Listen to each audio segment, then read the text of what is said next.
नमस्कार, स्वागत है आपका आईटीवी न्यूज पर। वीरेंद्र मंच पर 45वां वार्षिक समारोह मनाया गया। सैको प्रोडक्शन रिसेंट नॉर्थ द्वारा प्रदर्शन इस शांत कार्यक्रम में रविंद्रनाथ का कविता पाठ, नृत्य गीत और गाथा गीत थे। समारोह में विशिष्ट अतिथि के रूप में अग्निप बनर्जी, श्रावणी सेन, रोहिणी रॉय चौधरी चक्रवर्ती, स्वप्न अधिकारी, तपन अधिकारी एवं अन्य गणमान्य व्यक्ति उपस्थित थे। इस पर एक नज़र डालें। उत्तर के सदस्यों का क्या कहना है, देख लीजिए आईटीवी न्यूज पर।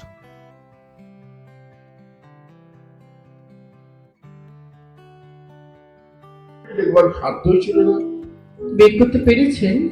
For God's sake, hold your tongue and let me laugh. দোহাই তোদের একটু চুপ কর।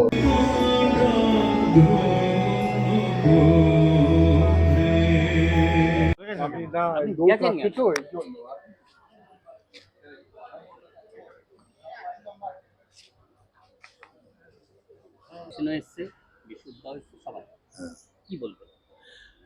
এটা আমাদের আশীর্বাদ, কারণ সাম্প্রতিক নর্থ ৪৫তম বর্ষ। আমি যখন বক্তব্য রেখেছি তখনও আমি বলেছি যে আমরা অনেক কষ্টের মধ্যে রবীন্দ্র সাধনা করি, মানে আমরা কোনো পুজো আর্চার মধ্যে থাকি না। কবিগুরু রবীন্দ্রনাথ ঠাকুরই আমাদের দেবতা।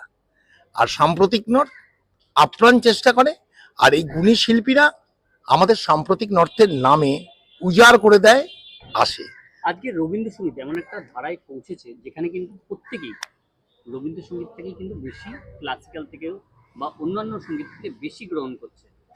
হ্যাঁ, সেটা তো ঠিকই, কিন্তু আমাদের সংগঠন যেই রকম অঞ্চলে, সেই অঞ্চলে দাঁড়িয়ে এই আমাদের রবীন্দ্র ভাবনা, রবীন্দ্রনাথকে নিয়ে অনুষ্ঠান করা একটা টাফ। কিন্তু তার মধ্যে দাঁড়িয়ে এই যে আমাদের সমস্ত সদস্যরা আপ্রাণ চেষ্টা ২ মাস ধরে, আজকের এই দিনটা অনুষ্ঠিত হওয়া ২ মাস ধরে এই অক্লান্ত পরিশ্রমের ফসল। আর এই যে শিল্পীরা আসেন, সত্যি মানে আমরা অনেক সৌভাগ্য করেছি বলে তারা আমাদের এক কথাতেই চলে আসেন প্রতি বছর। আজকে থেকে নয়, প্রতি বছর। অলরেডি কলাবৃতের অনুশীলা দিয়ে এসেছেন। দীর্ঘদিন আমাদের প্রোগ্রামে আসেন, এবং কোনোবার আমাদের ভুল হলে উনি আমাদেরকে ফোন করে বলেন যে কি হলো, আমার নামটা নেই কেন। কিন্তু এটা তো পাও না আমাদের। আর আমরা চাই একদম পরিষ্কার কথা একদম, যে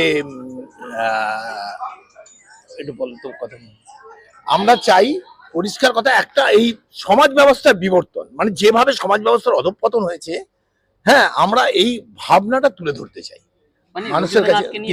বাঁচা কবিগুরু প্রতিটা জীবনের প্রতি পদক্ষেপে সকাল থেকে রাত্রি পর্যন্ত রবীন্দ্রনাথ যা লিখে গেছেন, যা গেয়ে গেছেন, কোনোটা তার বাইরে নয়। দাদা ৪৫তম বর্ষ এবং প্রত্যেকেই পালন করছে, কিন্তু রবীন্দ্রের একটা উদ্যোগ, হ্যাঁ, এটাকে কিভাবে স্বাগত জানাবেন? স্বাগত জানাবো তারা এই যে আমাদের এখানে দাঁড়িয়ে আছে, জন্মলগ্ন ৭৮ সালে জন্মলগ্ন থেকে এই জয়দেব দা আছেন, জয়দেব চক্রবর্তী, শঙ্কর দে, সুরজিৎ মিত্র, রিন্টু মিত্র, যারা আছেন, বিশ্বনাথ দে এনারাও ছিলেন, যারা আছেন, তারা দীর্ঘদিন ধরে আমাদের সংগঠনের সঙ্গে আজকে এক ডাকে সাম্প্রতিক নর্থের মানে একদম প্রবীণ নবীন সবাই এক মিলে একাকার। আর আপনাদের সহযোগিতা আমরা চাইবো, আপনারা আমাদের সঙ্গে থাকুন, কারণ আমরা একটা জায়গায় এমন ভাবে পড়ে আছি, এর আগে কোনো মিডিয়া এইভাবে আসতো না। গত বছর নিউজ ১৮ বাংলা আমাদের প্রথম আমাদের করেছিল, তারপরে এবার বহু মানুষ এসেছেন, আপনারাও এসেছেন। মন নেই এই কথাটা কে বলবে? মনও নেই। ও না, নিশ্চয়ই আছে। রবীন্দ্রনাথ সম্পর্কে আমি তো বিশেষ কিছু বলতে পারবো না, কারণ আমি রবীন্দ্রনাথের গান, নাটক এগুলো শুনি, এবং কয়েকটা নাটক, ছোটদের নাটক, সেগুলো করাই, ভালো লাগে। রবীন্দ্রনাথ সবার মনের মধ্যেই আছে, আমার এই মনে হয়। আজকে ২৫শে বৈশাখ সবেমাত্র গেছে এবং কবিপক্ষ শুরু হয়ে গেছে, এবং কবিপক্ষ মানেই কিন্তু আমাদের শিল্পীদের একেবারে মানে রবি পুজো যাকে বলে শুরু হয়ে যায়। তো আজকে যেরকম সাম্প্রতিক নর্থের অনুষ্ঠান, এই অনুষ্ঠানটি আমি বহু বছর ধরেই করি। কলকাতার যেহেতু মানে আমাদের রবীন্দ্র পক্ষ শুরু হলেই তো মোটামুটি মাসখানেক ধরে বিভিন্ন কলকাতার মঞ্চে আমরা, কলকাতা এবং জেলার মঞ্চে আমরা পার্টিসিপেট করে থাকি। আমি তো বিদেশেও গিয়ে পারফর্ম করি। ঠিক সেরকমই সাম্প্রতিক নর্তের সঙ্গেও আমার যোগাযোগটা অনেকখানি, অনেক বছরের পুরনো, এবং সেখানে সেই সুবাদই আজকে এখানে আসা, এবং আমার সঙ্গেও আরও অনেক গুণী শিল্পীরা সবাই আছেন। আজকে কিন্তু শ্রাবণীজিও আছে।